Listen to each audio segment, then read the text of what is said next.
ahum khairun am qaum tubba walladzina min qablihim ahlaknahum innahum kanu mujrimin. Apakah orang-orang musyrik itu jauh lebih baik ataukah kaum daripada Raja Tubba, ataukah orang-orang yang sebelum mereka? Ahlaknahum, kami binasakan mereka sebelumnya. Karena kenapa? Innahum kanu mujrimin, karena mereka semuanya itu adalah kaum-kaum yang melakukan dosa-dosa, mujrimin. Yang menarik, Allah sebutkan kaum Tubba, kaumnya yang mujrimin, tapi rajanya raja soleh. Disebutkan oleh Al-Imam Al-Hakim yang lahir tahun 321 Hijriah, meninggal 405 Hijriah, dalam kitabnya Mustadrak, Sayyidatuna Aisyah radhiyallahu ta'ala anha wa ardhaha mengatakan, kana Tubba rajulan soleha, alam tara anna Allah dhamma qaumahu wa lam yazummahu. Sesungguhnya Raja Tubba itu adalah rajulan soleha, seorang laki-laki yang soleh. Tidakkah kalian melihat di dalam Al-Quran di surat Ad-Dukhan, Allah mencela kaumnya, bukan mencela kepadanya. Rajanya soleh, beriman kepada Nabi Muhammad SAW, dan beliau ini adanya sebelum lahirnya Nabi SAW. Bahkan disebutkan 200-300 tahun sebelum lahirnya Nabi Muhammad SAW, Raja Tubba sudah beriman kepada Nabi Muhammad SAW. Karena dikatakan dalam riwayat Ahmad bin Hanbal yang lahir 164 Hijriah, meninggal 241 Hijriah, dalam musnadnya, Nabi katakan, la tasubbu Tubba fa innahu kana qad aslam. Jangan kalian mencela Raja Tubba, karena sesungguhnya beliau telah masuk Islam terlebih dahulu. Padahal belum melihat Nabi, Nabi belum lahir. Bagaimana bisa beriman kepada Nabi Muhammad SAW? Diceritakan oleh Imam Qurtubi dalam tafsirnya, ketika Raja Tubba datang ke kota Makkah Al-Mukarramah, ini asalnya dari Yaman, sampai di kota Makkah Al-Mukarramah, orang-orang yang tinggal di Makkah tidak menyambut kedatangan beliau, tidak memuliakan kedatangan beliau. Mereka sibuk memuliakan Ka'bah. Padahal Raja Tubba setiap kali datang di satu tempat, maka penduduk negeri tersebut pasti menyambut kedatangannya. Hanya di kota Makkah mereka tidak menyambut kedatangannya. Justru mereka lebih muliakan Ka'bah dibanding Raja Tubba. Maka dia bertanya kepada para pengikutnya, ini yang mereka muliakan apa? Ini apa ini yang mereka muliakan, yang mereka tawaf? Dikatakan itu adalah Ka'bah, Baitullah. Maka ada niat di dalam benaknya, saya ingin menghancurkan itu Ka'bah. Ketika niat itu ada dalam hatinya, di dalam kemudian ditimpa penyakit kusta. Maka di saat ditimpa penyakit kusta, dipanggil tabib, dokter datang untuk mengobati. Ternyata tidak bisa sembuh. Sampai parahnya penyakit tersebut itu mengeluarkan bau busuk, penyakit kusta. Akhirnya ada seorang ulama ahli kitab, dia datang menghampiri Raja Tubba. Dia katakan, saya bisa menyembuhkan penyakitmu, tapi dengan syarat engkau harus ceritakan apa yang sedang engkau niatkan dalam hati. Maka sang raja menyatakan, yang saya niatkan dalam hati adalah ingin menghancurkan Ka'bah. Maka ulama tersebut mengatakan, itulah sebab engkau ditimpa penyakit kusta. Rubah niatmu, jangan ada niat ingin menghancurkan Ka'bah, karena itu Baitullah, rumahnya Allah Subhanahu wa ta'ala. Maka dia rubah niatnya, yang tadinya ingin menghancurkan Ka'bah, dia rubah niatnya ingin mengagungkan Ka'bah. Di saat itu juga Allah sembuhkan penyakitnya. Di saat telah sembuh penyakitnya, dia memuliakan Ka'bah, Pada waktu itu Ka'bah belum menggunakan kisah, kain penutup Ka'bah. Maka Raja Tubbah sebagai bentuk syukur, ia adalah orang pertama yang memakaikan kisah di atas Ka'bah, menutup Ka'bah, kain kisah. Al-Imam Abu Fida Ismail ibn Umar ibn Katsir yang lahir tahun 700 Hijriah, meninggal tahun 774 Hijriah, di dalam kitabnya Al-Bidayah wan Nihayah mengatakan awwalu man kasal Ka'bah fahuwa Maliku Tubbah. Orang pertama yang memakaikan Ka'bah, kain penutup kisah, adalah Raja Tubbah. Itu komentar daripada Al-Imam Ibn Katsir rahimahullah. Kemudian sang raja ingin memberikan hadiah kepada ulama yang telah menyembuhkan penyakitnya, dengan sebab beliau penyakitnya hilang. Maka dikatakan kepada ulama tersebut, engkau mau hadiah apa? Saya akan berikan. Engkau mau emas? Saya akan berikan emas. Engkau mau dibangunkan istana? Saya akan membangun istana untukmu. Apa jawaban dari ulama tersebut? Dia katakan, saya mau hadiahnya satu. Engkau antarkan saya ke wilayah yang bernama Yathrib. Pada waktu itu Yathrib, nama lain dari kota Al-Madinatul Munawwarah, belum ada penghuni, dan wilayah itu bukan wilayah jalur perdagangan. Maka sang raja heran, kenapa minta pergi ke wilayah yang dimana tidak ada prospek ekonomi, tidak ada kehidupan, tidak ada peradaban, hanya wilayah kosong. Maka ulama tersebut mengatakan, wahai raja, saya pelajari kitab-kitab Samawiyah, itu menceritakan bahwa nanti ada seorang nabi akhir zaman, Khatamul Anbiya wal Mursalin, penutup para nabi, para rasul, yang akan lahir di kota ini, kota Makkah. Dan nanti kelak ia akan diusir oleh kaumnya, dan Allah perintahkan ia hijrah ke wilayah yang saya sebutkan tadi, yaitu Yathrib. Saya ingin anak keturunan saya kelak nanti menjadi pembela-pembelanya Nabi akhir zaman yang bernama Muhammad sallallahu alaihi wasallam. Maka oleh sebab itu saya meminta hadiah, engkau antarkan saya ke Yathrib dan bangunkan satu rumah di sana, dan saya akan tinggal dengan istri saya di sana. Maka sang Raja Tubbah ini penasaran,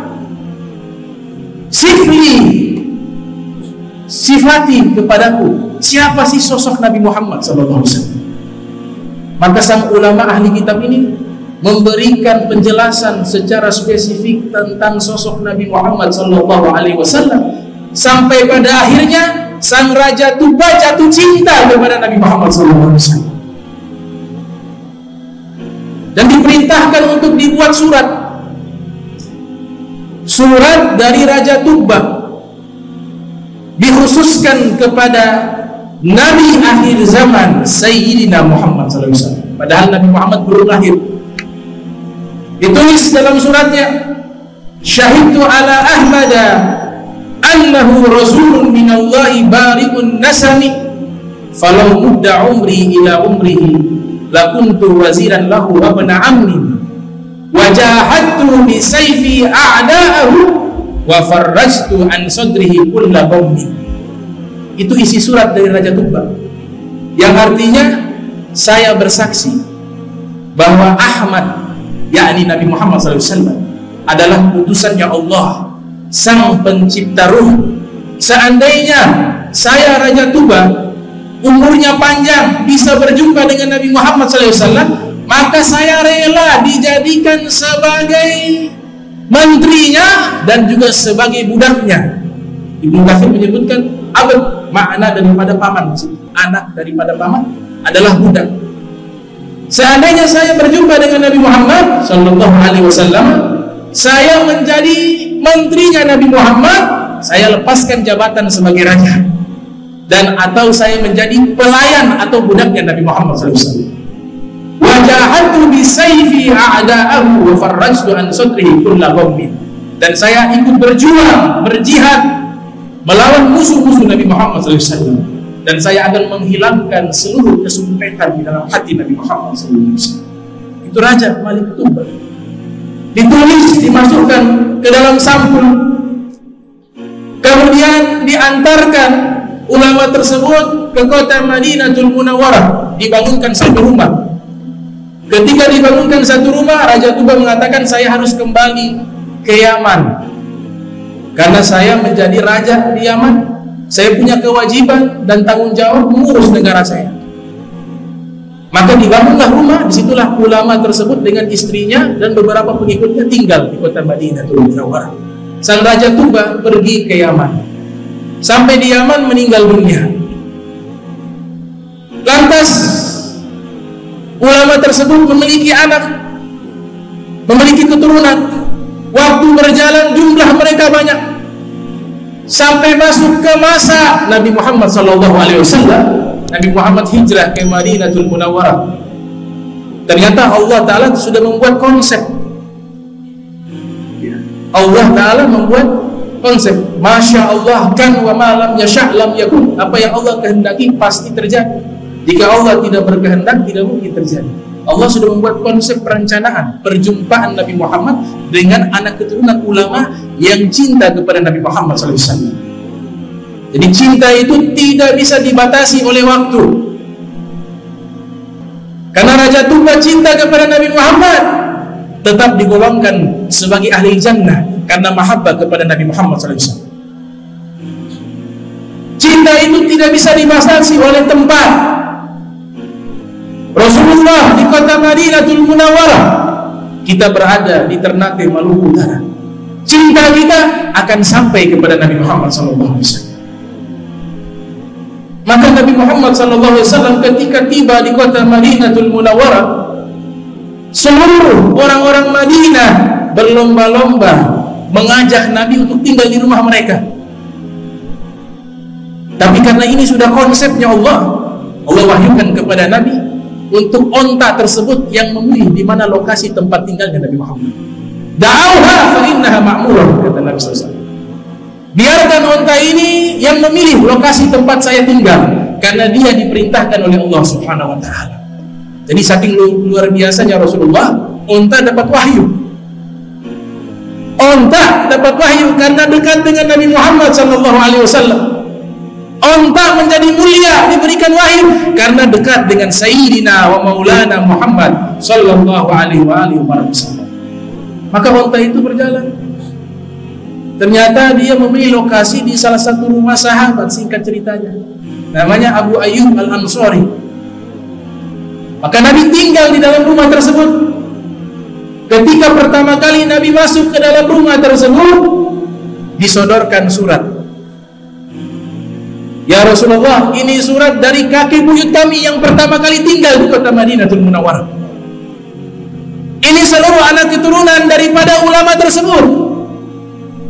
Dan ini Raja Tuba, seorang raja dari Yaman, sudah menitipkan surat berabad-abad yang lalu, khusus diberikan kepada engkau, wahai Nabi Muhammad SAW. Maka Nabi Muhammad SAW mengatakan, kalau begitu buka dan bacakan di hadapan. Maka dibacakanlah isi surat tersebut. Syahidtu ala Ahmada annahu rasulun minallahi bari'un nasami. Saya bersaksi, yaitu Raja Tuba, saya bersyahadat bahwa sesungguhnya Ahmad, yakni Nabi Muhammad SAW, adalah utusannya Allah, sang pencipta ruh, dan seterusnya daripada isi surat. Maka Nabi meneteskan air mata. Nabi mengatakan, tuba tuba tuba li maliki tuba yu'minu bi walam yarani wa huwa min ahli jannah. Tuba tuba tuba li maliki tuba. Beruntung, beruntung, beruntung Raja Tuba. Dia tidak pernah melihat aku, tidak pernah berjumpa denganku, tapi dia beriman kepadaku. Dia penghuni surga, kata Nabi Muhammad SAW. Al-Imam Abdul Wahhab Asy-Sya'rani rahimahullah, yang lahir 898 Hijriah, meninggal 973 Hijriah, beliau menyatakan dalam kitabnya Tanbihul Muqtarrin, di masa Al-Imam Abdul Wahab, atau tidak lama dari masa beliau, ada kuburan para raja di Yaman, khususnya di wilayah Son'a, terbongkar. Maka dikeluarkan itu peti-peti jenazah. Ketika dibuka peti jenazah, ternyata ada jenazah wanita, dan peti tersebut menuliskan bahwa ini adalah jenazah putri-putrinya Raja Tubbah. Kemudian di bagian dalam peti tersebut ada lauhun minadz zahab, lempengan terbuat dari emas. Di dalam lempengan yang terbuat dari emas ada tulisan syahadat kepada Allah dan syahadat kepada Nabi Muhammad sallallahu alaihi wasallam. Ternyata Raja Tubbah mengajak keluarganya masuk Islam dan mereka menerima ajakan tersebut. Akan tetapi kaumnya tidak menerima ajakan Raja Tubbah. Oleh sebab itu selalu disebut bahwa orang-orang yang mendapatkan azabnya Allah selalu disebut kaum Tubbah. Kaumnya yang ingkar, bukan rajanya. Rajanya beriman kepada Nabi Muhammad SAW. Rajanya mengakui ajaran Nabi Muhammad SAW, dan rajanya mencintai Nabi Muhammad SAW. Maka kesimpulan dari kisah tersebut, Nabi kita ini terkenal sebelum ada di dunia. Nabi kita terkenal di langit, terkenal di surga, terkenal di arsy. Ada baliho yang terbentang, la ilaha illallah Muhammad Rasulullah. Terkenal di kalangan para malaikat, dan paling dikenal oleh Allah sang pencipta alam semesta ini, yaitu ismuhu Sayyidina Muhammad sallallahu alaihi wasallam.